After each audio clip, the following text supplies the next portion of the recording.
Modja. And we have Adam, I'm going to mess this up, and I said that, I'm sorry. Ghahramani. No, I messed it up. I'm so sorry. I did it anyway. Anyway, let's have a hand for our first panel. Thank you. And we just have Vin Menon just joined us. Check, check. Good morning. Hi. There you go. Good morning, everybody.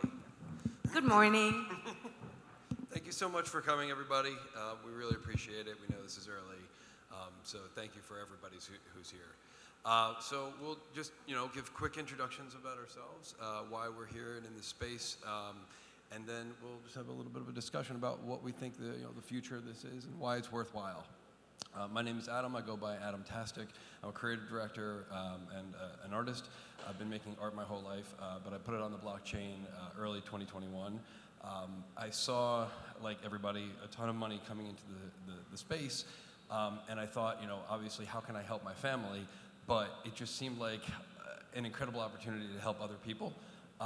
Personally, I've given to charities in the past, but I've never really had an ability financially to give as much as I would have wanted to.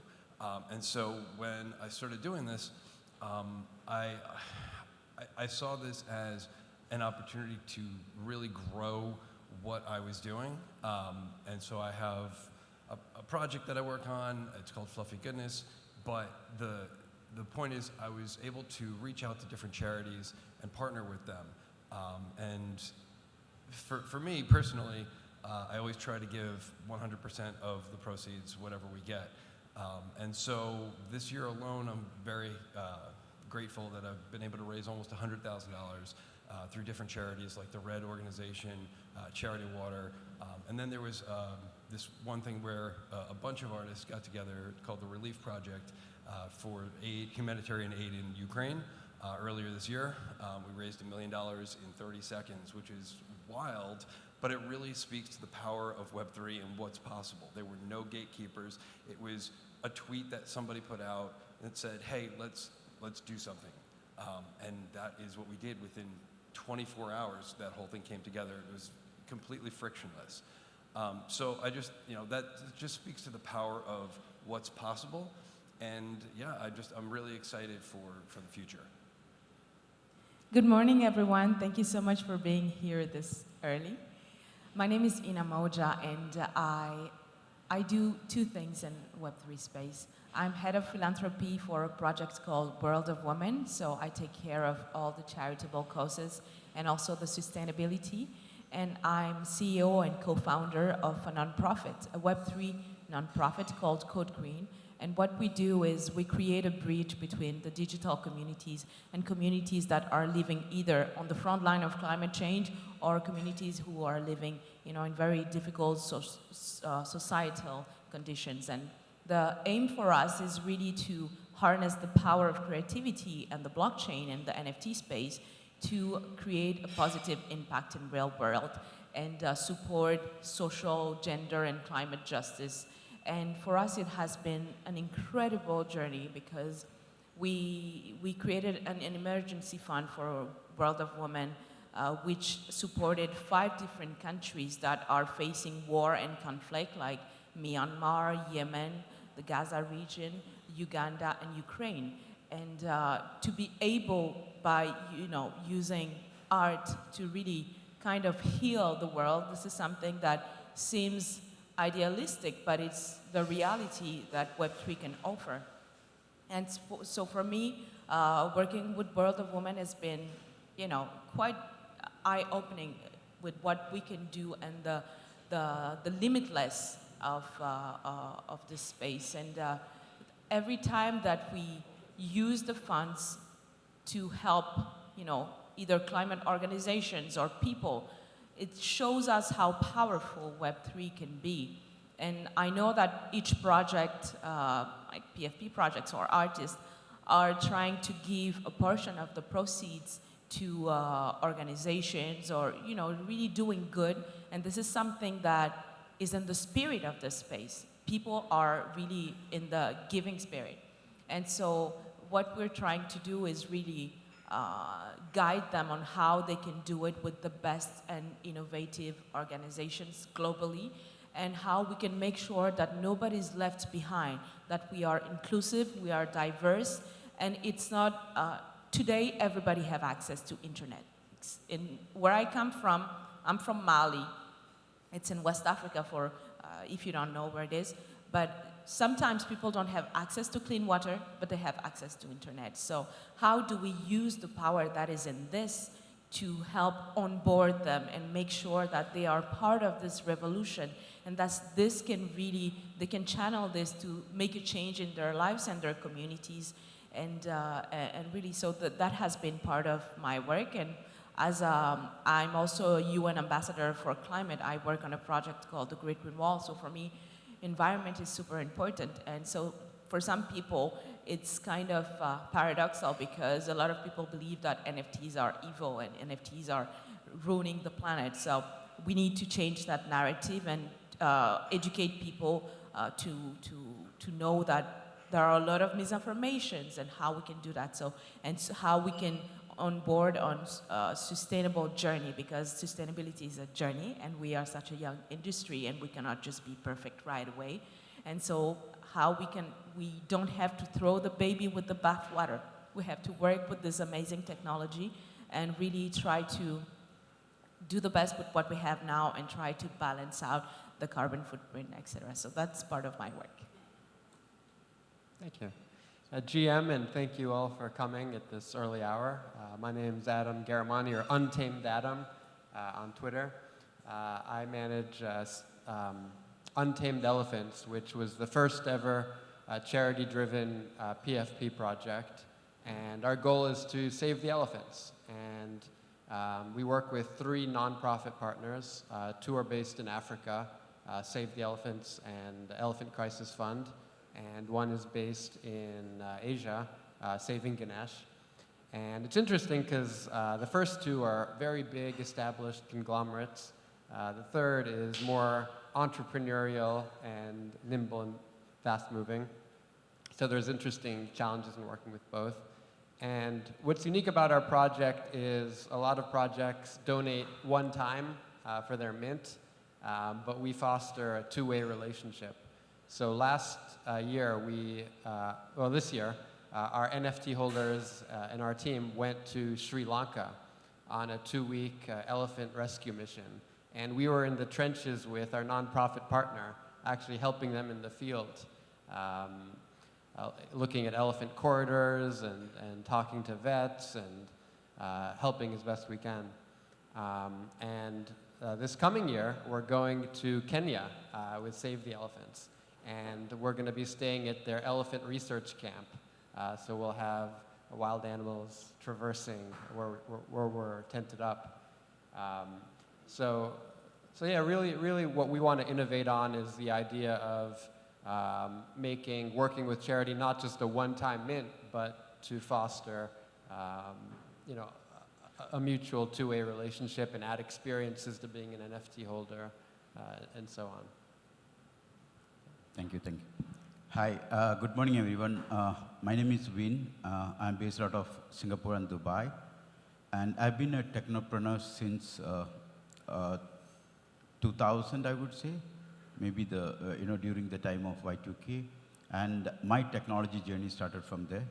I've been building businesses, growing businesses, and moving into the new frontier technologies. So my journey with blockchain started somewhere around 2015-16, when we realized that the power of decentralization and the transparency that can provide to any kind of platform which is deploying blockchain is amazing. So we all figured out that blockchain is going to be the next internet. So that's how my personal journey started. Even though I started trading in Bitcoin since 2011, trading, not accumulating, okay? So in 2015-16, when we started our journey in blockchain, our objective was to create a blockchain ecosystem which builds businesses around regulated blockchain businesses around. So during that time, there were a lot of unregulated, decentralized business was happening on blockchain, which was, end of the day, not sustainable and which was not leading towards mainstream. So our objective was to bring how fast we can reduce the gap and bring blockchain into the regulated, insured kind of a space. My personal journey with Impact started somewhere around 2016-17 when we started an initiative called Blockchain for Impact. And that was in conjunction with UN's SDG goals, 17 SDG goals, and how blockchain can create impact and achieve the UN SDGs as a frontier technology. So we started working on this initiative. We have been presenting most of the projects created through this platform during UN General Assembly in New York. So I think in 2018 and 19, we have created, we presented a couple of projects. So just to give you some summary about the kind of projects which we have been working on. One, we always focused on how we can bring in blockchain as a technology to bring healthcare or, so to say, insurance, free or at low cost to the people who have been providing access and data insights to the platform. So for example, we all use free email services. Some of these email service providers are giving us 25 gig, 50 gig based on your usage. So we are not realizing the fact that the kind of information which we are providing to these email service providers, we are actually getting free email boxes. But on the other side, some of these providers are generating revenues, let's say, roughly the estimate is between $17,000 to $20,000 per year from the data which we are, from the insights which we are providing to these email service providers. So how about moving this whole concept and distributing this, whatever the revenue generating from the data insights, back to the user, and we as a platform provider taking a small transaction fee from that. So that is how we started our journey.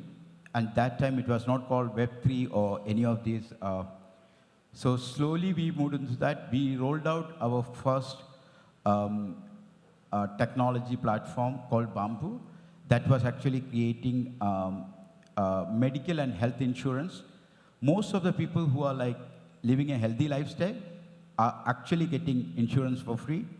And those who are not, maybe they get a discount rate or based on whatever kind of insights which they are providing. So that helped the insurance provider who is in the platform to underwrite the health and medical risk on a floating premium basis. That means if you are healthy, your premium is lower. If you are providing more insights, you get more tokens to incentivize. And using these tokens and the platform, you can actually pay for your premium renewals. So that became like an ecosystem. And today we are very proud to say more than 2 million users are there in the Southeast Asia platform, primarily focusing into Malaysia, Thailand, Philippines. So that is one aspect of it. So when we presented this in 2019, UN General Assembly, a lot of countries were so interested in that. And of course, because of this COVID scenario, it was like not able to expand that into other parts of the world. So the same way, we also started working under the same initiative, Blockchain for Impact. We started working on how can you, uplift the community, the indigenous community around Amazon forest. So that was another project which we were focusing on. So using blockchain as a technology, of course, NFT came in much later stage, but all these technologies, when we deployed, that is easily migratable to NFT because NFT creates a digital unique identification within the blockchain. So Amazon forest, for example, so we are talking about an NGO preserving close to 20 million hectares of Amazon forest. And that includes around 500 indigenous families or communities per se, spread across 7 countries. So what we have done is we are working with this group together with the blessings from, the World Economic Forum and UN, just to try to create a blockchain/NFT platform and how you can monetize the aspect of the forest. So the forest is actually, we all know that the value of the tree or the forest is the log value, or when we cut the forest. But actually, the value of the tree is much, much higher when that is alive. So 20 to 30 years span of any tree or any forest produces the oxygen, the number of emission happens during oxygen, it contributes to the rain, and all the way until the fossil fuel. So that value of the tree, capturing that value into blockchain, issuing NFTs on the blockchain or crypto, and monetizing that, and that contributes back to the society who is actually preserving the Amazon forest. So that's a kind of a project which we are doing.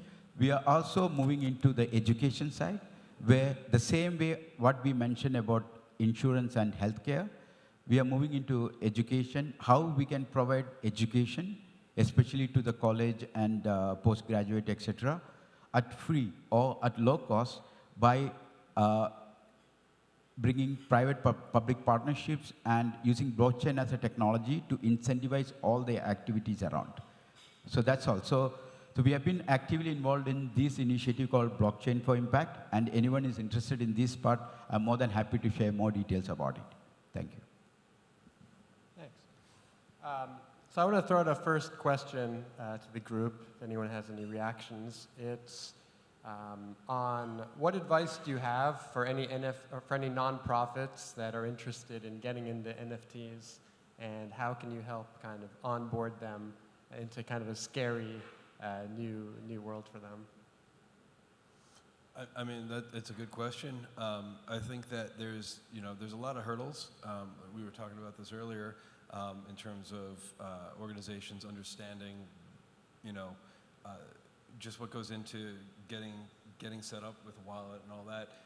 But I think that if you can come in and reach out to different charities, if you're looking to partner with somebody, and I think it's in your best interest to help them set up a wallet, even if you set up a project yourself and have the wallet or a part of, if you're split in, however you do it, you can basically have the funds directly go to their wallet. If they have a wallet set up already, that's even better, but if not, you can set up a wallet for them, walk them through it. It's a little bit of extra time, but it's worth it because then it can funnel directly to them. You don't have to worry about any tax implications on your end. And also, it's recurring revenue for them. So that, and I think that's the best part about this is that, even if it's not a ton of money, it's still a lot of money for a charity. Most charitable organizations can do so much with very little. And so, just to have another revenue stream come in is so important, and that it go directly to them. In my opinion, that's the best way to do that. But yeah, that's my take on that. I don't know if you guys have. I think it's like everybody who's coming into the space, it is super important to be educated about the space. So education, I would recommend to understand the basics of what is an NFT, how you can really use it to create and generate funds, and everything from safety to building a community, etc. I think it starts with that, and reaching out to other people and collaborations. I think that's the wonderful thing in this space, is that collaborations strengthen projects, and I would recommend for them to reach out to people who have been doing the same thing and ask for support or help, and yeah, that's a good start in my opinion. So my advice to all the entrepreneurs are like, you can still create your business model around impact. You can still run social enterprises. Blockchain is an amazing technology. We all can leverage that to create much more decentralized impact applications. At the same time, you don't have to do it for free. You can still make money. So my suggestion is, it's going to be the next internet. So we all should look at blockchain as a frontier technology to create more impact. At the same time, it's a social enterprise. It can be making money as well. So I know we don't have too much more time, but I was thinking maybe just really quickly because if someone had one thing that you hope somebody at this discussion would have to take away from this panel, what would that be? Yeah, sure. I think, first I loved your point earlier about it doesn't take much to have a big impact. When we were in Sri Lanka with Saving Ganesh, we stopped by a zoo. And the zoo, we found that the zookeepers were sitting the elephants on concrete. And the concrete, it's proven in elephant science that concrete causes really bad knee damage over time. And we talked to them about this, and they said, well, it's really expensive to break down the concrete. And we said, well, how much would it be? And they said, oh, at least $1,000. So in the NFT world, $1,000 is nothing. You can sell one NFT and raise the funds for that. But it really shows that in a lot of countries, and especially in this time of COVID, just a little bit of money to giving the right way can make a really big impact. In my opinion, I think what I would like to see in the upcoming years is more activist-led projects, and because a lot of people in the NFT space came in this space because they were looking for a different model of society and how we can recreate. So we have to make sure that we don't recreate the same mistakes that are in our society, that we create something that we're looking up to. And so for me is really how we can use this space to better everybody's life globally, and how we can really create something that is more uplifting, inclusive, and really empowering everybody. So my take would be that this is not a phase, this is something that is here to stay, and how now everybody's that in this space is building and shaping it, and believing in it, and giving our all to make it the best space possible, and putting our values out there. That is what I wish to see in the upcoming years. Thank you. Yeah, so my experience is, right, recently I was interacting with one of the foundation, and the foundation has almost 450 million followers. So I was just wondering, right, a technology like blockchain, the kind of impact which can create and help this foundation or any kind of impact to create, to deploy to the world is much easier. Just do a very simple bottom of the pyramid calculation, right? $1 per user per month paying for a cost which is not going to cost anything. We are talking about 450 million raising on a monthly basis. And this can be fully organized, structured through technologies like NFTs and blockchain. So embarking on such frontier technologies is the way to go, even for impact initiatives. Yeah, it's very important. Very little goes a very long way. And I think that everyone just, showing up and helping out, like you said, Web3 is all about community. And whenever anybody does that, it really just elevates everybody. One person can make an incredible impact. Thank you, everybody, for coming today. Thank you. Thank you so much. Thank you so much.